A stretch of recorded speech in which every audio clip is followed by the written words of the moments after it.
The Black Widow, Dahlia Dippolito, tried several times to kill her husband, finally hiring a hitman to kill her new groom. Isn't it true, Clark Goldband, she was a hooker?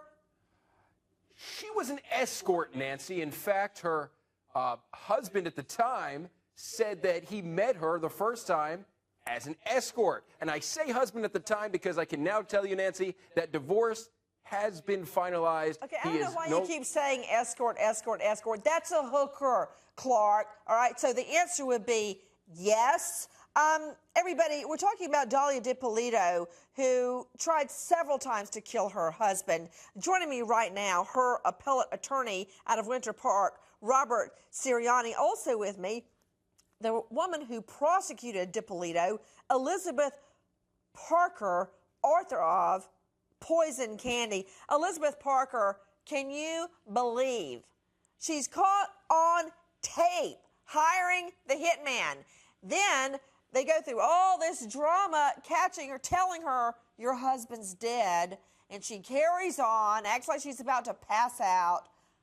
It's all on tape, for Pete's sake, and the case is reversed. She's getting a new trial? Nancy, I'm not only surprised, I'm extremely disappointed in the ruling of the appellate court. I respectfully disagree with the decision. The strength of the evidence against Dahlia Dippolito was stronger than any case I have ever seen. It was overwhelming. You know what? I'm stunned. And here's the kicker. In that jurisdiction, Elizabeth Parker, are the appellate judges elected or are they appointed and they're in for life? How does that work? In the 4th District Court of Appeals, they are appointed. Are they in for life, Elizabeth? They can be voted out by the public.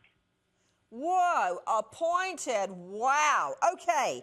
Joining me now, Robert Sirianni, Jr., the appellate lawyer for Dahlia Dippolito, also known as the Black Widow. Hey, Robert, no offense, but I advise you not to have coffee or tea with your client since her husband's chai tea from Starbucks was poisoned. That's who your client is. What's your argument on appeal? How did you convince them to order her a new trial? Well, thanks, Nancy, for having me on the show.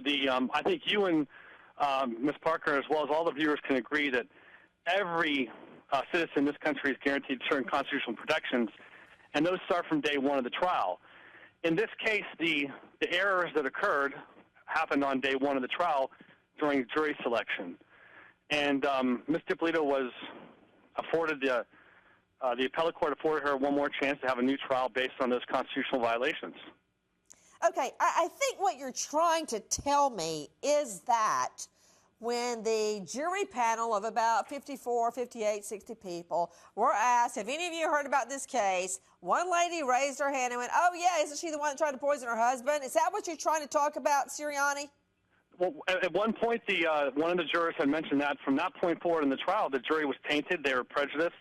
They could have been looking for that evidence during trial when it was certainly inadmissible and not even present. And Ms. Dippolito's attorneys, they asked for a new trial or asked to discharge the jury. And the court did not have that. Hold on. I'm not an appellate judge. You don't have to convince me. I'm just telling the people what happened. So your argument is that even though she's caught on tape hiring the hitman, you still think that that question that the jurors heard when the lady answered, oh, yeah, didn't she try to poison her husband? You think that swayed them? You don't think it was the video that did the trick? Sure, no, it was the role of the media and the influence it had on the trial situation. And okay, it goes to show you the case was lost from day one based on the public opinion, the sentiments that were present during the jury selection. Okay, yes is good. Yes is good.